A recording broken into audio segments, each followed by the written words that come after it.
Flashback sur Séance Radio. Le cinématographe permet de projeter des images sur un écran. Toute l'actu des grands classiques du cinéma. Bientôt, les films vont être sonorisés.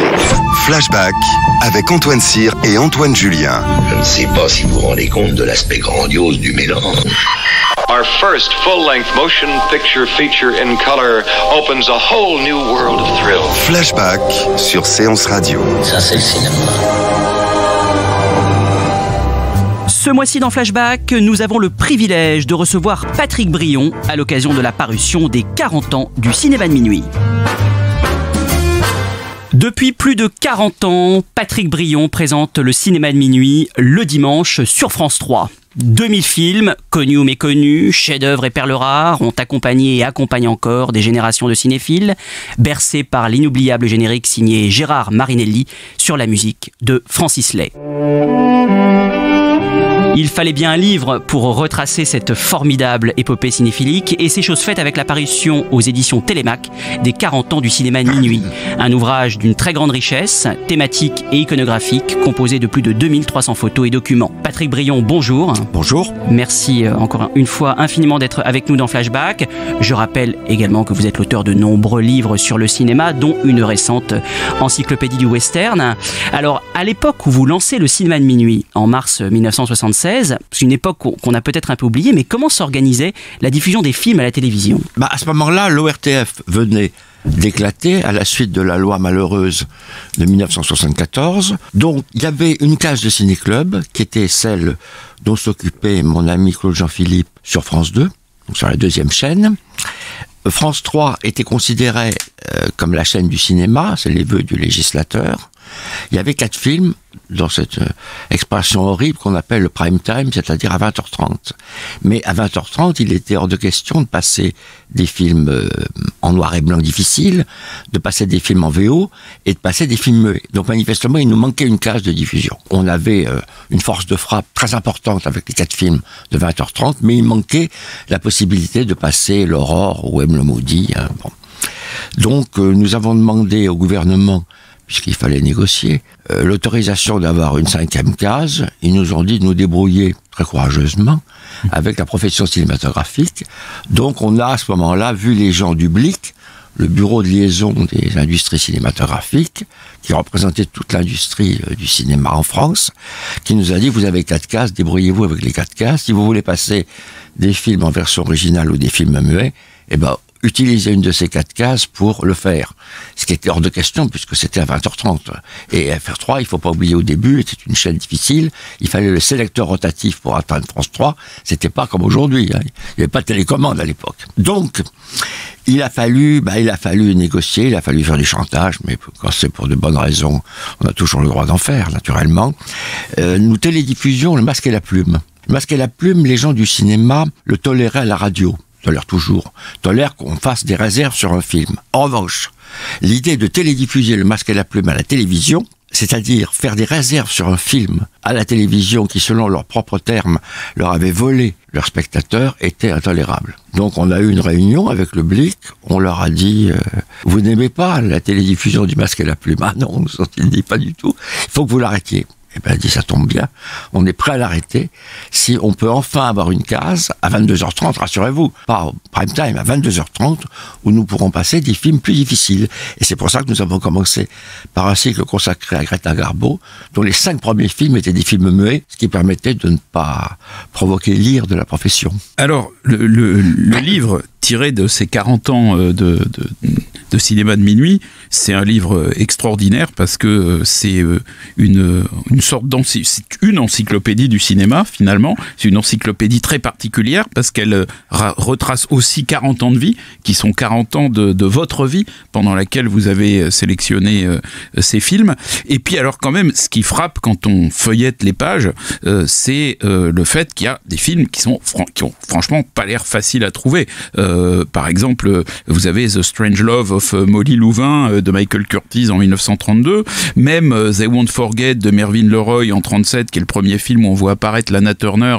Je suis pas absolument certain que ce soit un film hyper facile à trouver, et d'ailleurs après se pose la question des sous-titres. Donc et puis après il y a des tas d'autres films vraiment pas faciles à trouver. Il y a un film de Lewin qui vous était cher. Les films de Lewin, d'ailleurs, dont vous m'avez donné un jour un enregistrement en VHS. Et donc, tous ces films-là, comment vous faisiez pour les trouver ? C'est mon métier. Je sais où ils sont. Je les cherche. On trouve des choses. C'est comme un chien qui cherche des truffes. Oui. Il les trouve. Mais est-ce qu'il n'y a pas quand même des histoires un peu abracadabrantes de découverte de films ? Il y a des choses très abracadabrantes, oui, en effet. Mais il ne faut pas oublier que nous ne sommes pas la Cinémathèque française. Nous sommes obligés, quand nous diffusons un film, d'avoir un contrat. C'est-à-dire, il faut que juridiquement, que ça soit parfaitement réglé. Je peux pas passer un film que j'ai trouvé dans le couloir. Il faut que ça soit réglé. Et puis il faut tout de même essayer et réussir à avoir les copies les meilleures possibles, parce que trop souvent les films anciens ont été pénalisés par des copies dégoûtantes qu'on passait, et les gens disaient oh non, si les films anciens, c'est voir des films comme ça avec des rayures qui sautent comme ça, c'est pas possible. On a essayé à chaque fois de faire tirer des copies neuves, de les sous-titrer.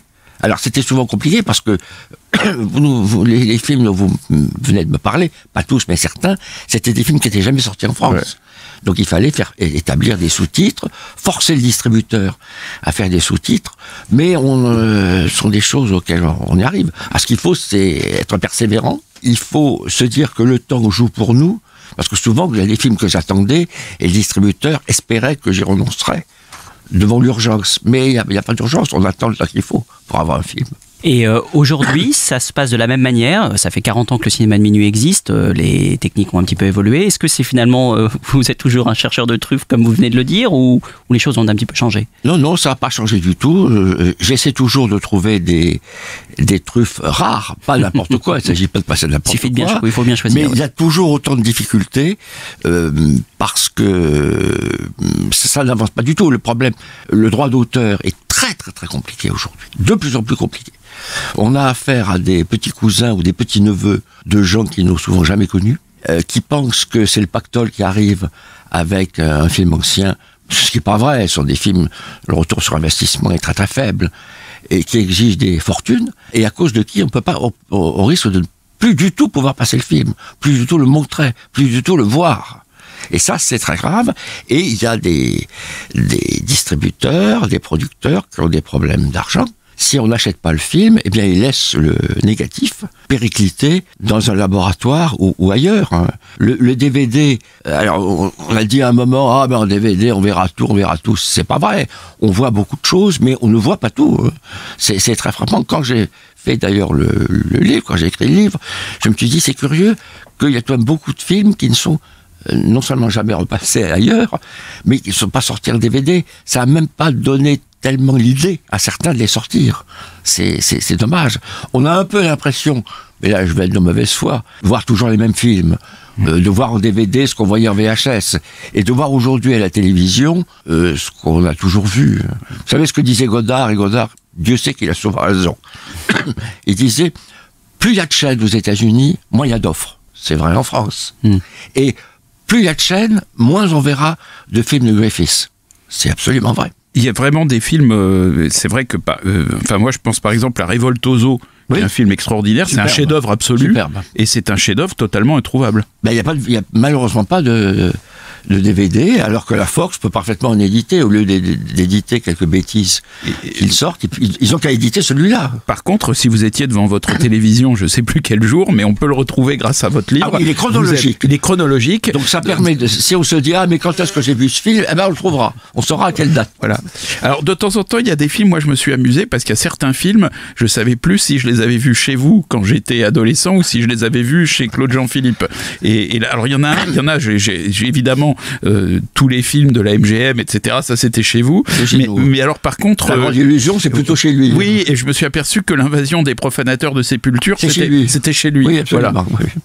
Oui. Mais justement, c'est une très bonne remarque parce que on se rend compte en égrénant les pages de votre livre qu'il y a quand même des choix éditoriaux. Alors, je crois que vous expliquez qu'en effet, Claude Jean-Philippe traitait pas forcément le même cinéma ou les mêmes cinématographies, mais on est, mine de rien, au fur et à mesure des années, on peut déceler vos cinéastes, il y en a, je pense, nombreux cinéastes de prédilection, des acteurs. J'ai par contre été assez étonné, par exemple, que vous aviez consacré des cycles à George Sanders, par exemple, immense acteur. Des genres aussi, le film noir, même une ville, vous consacrez à un moment donné un cycle à Venise. Tout cela transparaît très bien, et pour autant, il y a des pans du cinéma qui sont pas ou peu représentés. Est-ce que c'était parce qu'il fallait être complémentaire avec une autre programmation, ou est-ce que aussi ce sont vos choix personnels? Bon, il faudrait... Une fois, j'en avais parlé avec Claude Jean-Philippe pour couvrir, et quand j'en avais parlé, c'était il y a une vingtaine d'années. Quand je lui demandais à son avis combien il faudrait de cases pour couvrir un peu l'histoire du cinéma, on pensait qu'il faudrait au moins 5 cases hebdomadaires, dont une case intégralement dévolue au film muet. On en est loin. Il est évident qu'il y a des impasses qui ont été faites. Alors, certaines impasses ne m'ont pas donné mauvaise conscience, parce que je savais que Claude, Jean-Philippe, connaissait très bien le cinéma japonais et couvrirait l'œuvre d'Ozu ou de Mizoguchi ou la Nouvelle Vague, et que ça m'éviterait de le faire. Que moi, inversement, je couvrirais mieux que lui, parce que je connaissais ça mieux que lui, le cinéma muet, Todd Browning, Tex Avery ou Lon Chaney. Donc on était en fait complémentaires sans jamais l'avoir décidé, parce que je connaissais très bien ses goûts. C'était mon témoin de mariage, donc je connais très bien Claude. C'est un bon argument. Oui. On ne s'est même pas téléphoné une fois pour se dire « Tiens, j'ai appris que tu vas faire un cycle sur Hitchcock, lesquels passes-tu » Je sais très bien lesquels il passerait, et je savais très bien que si moi je faisais un cycle Hitchcock au même moment, ce qui pouvait arriver, je crois que c'est arrivé une fois d'ailleurs. Moi, je passais plutôt les Hitchcock anglais rares, et lui était entre Le crime était presque parfait, L'ombre d'un doute et autres, qu'il faut d'ailleurs passer aussi. Il ne s'agit pas de passer. Mais justement, sur ces grands classiques, par exemple d'Hitchcock les plus connus, vous évoquez ça très bien, et ça aussi c'est peut-être une époque qu'on n'a plus tout à fait en tête, mais pourtant, que vous ne pouviez pas diffuser certains films très connus, des classiques très connus de John Ford par exemple ou d'Hitchcock qui étaient réservés à la VF à 20h30. Oui. Il y avait vous aviez une contrainte par rapport à ça. Non, ça c'est pas une contrainte, c'était une contrainte que je m'étais imposée moi-même. Ouais. Pour une raison très simple. Les cinéphiles souvent disent qu'on peut voir un film qu'en version originale, etc. C'est pas faux. Mais quand on est programmateur à la télévision, moi j'avais la chance de programmer les films de 20h30 en même temps que ceux du cinéma de minuit. Donc, je pouvais me dire, Rio Bravo, La mort aux trousses, La prisonnière du désert, il vaut mieux les voir en VO. C'est vrai. Mais à ce moment-là, vous les condamnez à un public qui sait déjà qui est Hitchcock, qui est Ford, et vous empêcherez un public qui ne le connaît pas de les découvrir. C'est-à-dire que si vous passez Rio Bravo ou La prisonnière du désert à 20h30, film dont le doublage est parfait, il faut pas exagérer non plus. Moi, je ne parle pas russe. Tout ce que j'ai lu de Tolstoï, je l'ai lu en français. Bon, pas exagérer non plus. Et il ne faut pas oublier qu'il y a 30 ou 40 ans, dans ce fameux prime time dont vous n'aimez pas le nom, ou d'ailleurs le dimanche après-midi, on avait énormément de films. Par exemple, moi je me souviens avoir vu tous les westerns de Delmer Debs le dimanche après-midi. C'était complètement... Le principe de la programmation du cinéma de minuit, pour ça. C'était de passer dans le cinéma de minuit ce qui ne passait pas ailleurs. Ce qui ne pouvait pas passer ailleurs. Donc tant pis, on ne passait pas... La mort aux trousses en VO. Alors, c'est vrai que dans votre programmation, dans votre façon de faire les rubriques, on se rend compte à la fois de la volonté de faire vraiment, de réhabiliter des pans de cinéma. Je pense par exemple au cinéma britannique, qui est un cinéma formidable et qui est bizarrement oublié ou sous-estimé, alors que les films des années 40, 50 britanniques sont tout simplement extraordinaires. C'est à cause de Truffaut, parce que Truffaut disait... Oui, qu'on ne pouvait pas faire du cinéma cinéma et être anglais. C'est ouais. ça. Voilà. Oui. À l'exception d'Hitchcock Oui, quand oui, même oui, d'ailleurs. Oui. et puis alors il y a aussi parfois un éclairage. Par exemple, j'aime beaucoup, je n'avais pas forcément fait attention à l'époque, j'aime beaucoup la rubrique qui met littérature américaine et cinéma, parce que finalement on se rend compte que on se rend compte de ce qu'était la littérature américaine aussi à travers le cinéma. On a La dernière fois que j'ai vu de Paris d'après Scott Fitzgerald, Le soleil se lève aussi d'après Hemingway, Les raisins de la colère d'après Steinbeck, et puis aussi un écrivain américain qui est beaucoup moins connu chez nous alors qu'il est très connu en Amérique, qui est Dreiser, qu'on retrouve par exemple dans Un American Tragedy. Oui. Bah, ça permettait de passer des films, parce que souvent, il y a des films qui passaient tout seuls, bon, hors cycle. Et il y a un moment où je me dis, ça serait bien de regrouper 2-3 films, et c'est comme ça que naissait l'idée d'un cycle qui était ou sur Venise, ou sur la littérature au cinéma, ou sur George Sanders. Et il y a aussi un autre aspect, et ça j'aimerais bien qu'on en parle un petit peu, c'est le côté sauveteur du patrimoine, puisque le cinéma de minuit a aussi contribué à sauver des films. J'aimerais bien que vous nous en parliez un peu plus, donner peut-être quelques exemples marquants de films qui ont été, qui grâce au cinéma de minuit, ont permis d'avoir une nouvelle jeunesse. C'est quelque chose dont j'ai jamais beaucoup parlé, dont nous n'avons jamais parlé à la télévision. France 3 ne s'en est jamais vanté, je pense, avec tort, parce que on aurait dû en parler plus souvent. Parce qu'en effet, grâce au cinéma de minuit, il y a des dizaines de films, vraiment des dizaines de films, qui ont été sauvés. Qui ont été sauvés parce que les négatifs étaient dans un état en péril. S'il n'y avait pas eu un contrat à la clé qui permettait aux producteurs, aux distributeurs de dépenser les freins indispensables pour sauver ces négatifs devenaient de la poudre de café. Moi, j'ai été au conseil d'administration de la Cinémathèque française longtemps, j'ai été responsable de la conservation, j'ai vu les problèmes de films. Vous savez, quand vous avez un film qui était à la Cinémathèque, vous avez 10 bobines, 9 bobines, c'est de la poudre. Et la 10e bobine, c'est une espèce de point de pellicule complètement rongée, et donc vous pouvez juste tirer quelques photogrammes, c'est tragique. Et il y a des films qui étaient tranquillement en train de se décomposer dans des laboratoires ou ailleurs.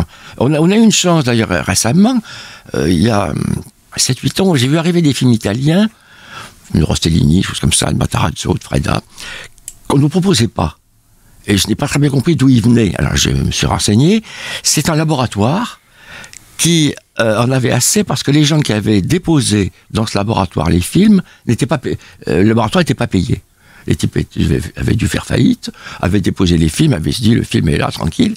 Donc le laboratoire disait, moi je vous préviens, je vais balancer le film si vous ne payez pas. Et à ce moment-là, le laboratoire, au lieu de les balancer, et sachant qu'il n'aurait jamais d'argent, ont eu l'intelligence de demander des droits en échange. Et donc on a vu émerger, ressusciter des films qui avaient un peu la renommée d'être perdus, comme ça.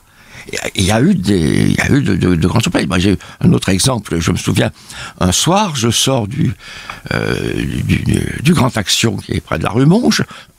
Le projectionniste me court après dans la rue en me disant Monsieur Briand. Je dis oui. Et il était intéressé, passionné. Il m'a dit, vous savez, on vient de découvrir un film de John Ford, Inconnu et perdu. Bon, je me dis, c'est peut-être un film moins connu que d'autres. Et je lui dis, oui, c'est bien ça, mais il s'appelle comment? Et qu'est-ce qu'il joue dedans? Mais c'est où? C'est en Australie, etc. Bon, mais il était vraiment intéressé, ce type qui était très très bien renseigné, donc il avait dû lire un truc quelque part, je pense dans les réseaux sociaux. Et donc je me suis renseigné, j'ai regardé Cinémathèque australienne, rien du tout. Cinémathèque néo-zélandaise, parce que je me dis que la Nouvelle-Zélande et l'Australie, c'est à côté, tout ça, pour moi, bon. Et en effet, à la Cinémathèque néo-zélandaise, il y avait un film de John Ford qui s'appelait Underneath, qui avait été mal étiqueté, donc il avait la renommée d'être perdu, et il n'était pas. Donc il existait à ce moment-là une copie. Alors, ce qu'il a fallu, la Cinémathèque de Nouvelle-Zélande n'avait pas les droits, naturellement. Ils avaient un matériel, mais pas les droits. Il a fallu prévenir la Fox, qui a été très, très compétente. Souvent le cas, pas toujours le cas avec les Américains. Dans ce cas-là, oui. Et ils ont donc fait une copie pour nous. Hein. On a réglé les droits et on a passé le film dans le cinéma de minuit. Et c'est un film très intéressant, un film muet, sur des acteurs qui se retrouvent. Enfin, c'est comment dire, c'est un immeuble où les acteurs se retrouvent comme ça, et pas parlent de leur métier. C'est un film même en muet. Il n'y a encore pas si longtemps, il y avait bien sûr le cinéma de minuit qui est encore là bien sûr, mais il y avait aussi le ciné-club de Claude Jean-Philippe, La Dernière Séance. La télévision était un terreau favorable à la cinéphilie. Quel regard portez-vous sur le cinéma à la télévision aujourd'hui ? Aujourd'hui, on croit à tort que des films, on en voit partout. Alors c'est vrai qu'on en voit partout. Moi, quand je suis rentré à la télévision, il y avait que 2 chaînes. Bon. Et il y avait très rarement un film en VO. Bon. Aujourd'hui, il y a... Le film a été le fer de lance des chaînes du service public, longtemps, a été un moment le fer de lance même de la TNT. Et aujourd'hui, ça a décru au profit de la série. Mais parce que, ça aussi, la série témoigne, notamment la série américaine, témoigne peut-être mieux de ce qui se passe de nos jours que le cinéma américain qui est noyé dans les héros de Marvel. Et les téléfilms français, curieusement, contrairement à ce qu'on dit, sont certainement beaucoup plus proches de l'histoire de la France que ne l'est le cinéma français lui-même. Les téléfilms français abordent, je sais pas, Jean Moulin, la Gestapo de Lyon, des personnalités historiques, plutôt récentes, enfin du XXe siècle, largement oubliées par le cinéma. Il est étonnant qu'il y ait eu 2 films sur Jean Moulin à la télévision, produits par la télévision, et pas un film de cinéma. Quand Christian Challonge a voulu tourner son film sur Jean Moulin, il n'a pas eu un rond. Il y a donc une espèce de faiblesse, sans doute, du cinéma contemporain, et ça on s'en rend compte quand on voit beaucoup de films aujourd'hui, par rapport à ce qu'il était autrefois. Il y a le problème du noir et blanc. On a fait croire longtemps aux gens que le noir et blanc était insupportable, ce qui n'est pas vrai du tout. Les gens me demandent, je sais très bien, moi je me souviens d'un jour, je rentrais, mes enfants étaient en train de voir Marius de Pagnol, ils avaient l'air ravis. Bon, je ne disais rien, j'ai attendu, et après je leur ai dit, ça vous a plu? Ah ouais, c'était bien, qu'est-ce que c'était drôle, etc. Dit, vous avez rien remarqué? Bon, vous avez rien remarqué? Ah si, le son n'était pas bon, ce qui est vrai, parce que c'est tourné en son direct. Mais j'ai dit, vous avez remarqué d'autres? Bon non, c'était en noir et blanc. Ah oui, c'est ça, ouais, bon, c'est pas gênant. On fait croire aux gens qu'il y a des choses insupportables, ce qui n'est pas vrai. Et tout ça a abouti à la disparition. Plus il y a de concurrence, en effet, une fois de plus, Godard avait raison, plus il y a de concurrence, moins il y a de risques. Le ciné-club de France 2, il a disparu. Le cinéma de minuit, heureusement, tient encore debout, j'espère encore longtemps. Et à la lecture du livre, on se dit que votre cinéphilie, enfin moi ça me frappe énormément, elle paraît inépuisable, votre cinéphilie. Et existe-t-il encore des films qu'il vous reste à découvrir? Ah oui, heureusement.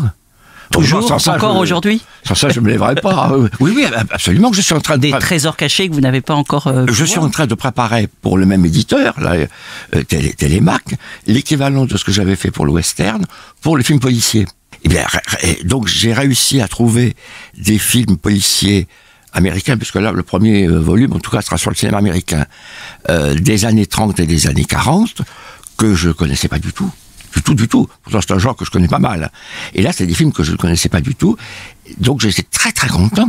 J'ai découvert pratiquement 150 films que je ne connaissais pas, qui étaient jamais sortis en France, qui étaient des films plutôt de série B. C'était pas des découvertes exceptionnelles au niveau de la réalisation, pas de chef-d'œuvre, mais en revanche des sujets. Sur le choix des sujets, des choses très intéressantes. Donc, il y a plein de films, heureusement.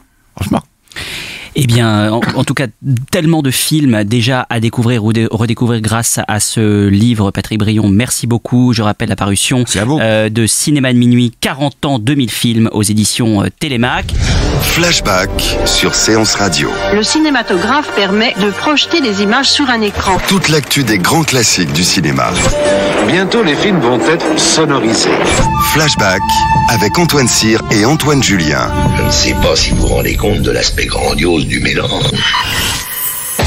L'idée est là, mais la cohérence n'est pas là du tout, quoi. Fan Footage, le lundi à 19h. Il a des très très bonnes intentions, puis tout s'écroule sous une dramaturgie vraiment hyper poussive. Retrouvez Thomas Camacho et Pierre Delors. C'était quand même le grand écart entre Source Code et Warcraft. On s'était d'ailleurs posé la question, pourquoi Warcraft? Et sur toutes les applications podcast.